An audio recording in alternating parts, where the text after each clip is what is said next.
İstəyirsən hörmətli olasan, gərək həmişə düz danışasan və əmanətdar olasan. Xain yox, bunun əksidir də.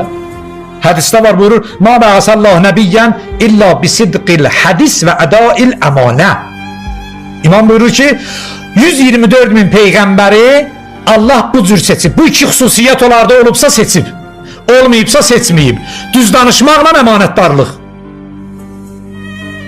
İmam Sadiq əleyhissalam buyurur: "İstəyirsən bir nəfəri tanıyasan ki, bu necə adamdır, onun namazına əhəmiyyət vermə, namazına baxma, orucuna baxma."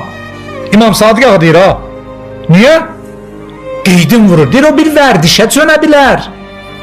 Bax gör, düz danışır və əmanətdardırsa yaxşı adamdır. Bu şeylər bunda yoxdursa, 24 saat səcdə eləsə də heç bir mənası yoxdur. İmam deyir, ha. Heç bir mənası yoxdur. Bu şeylər insanı hörmətli eləyər.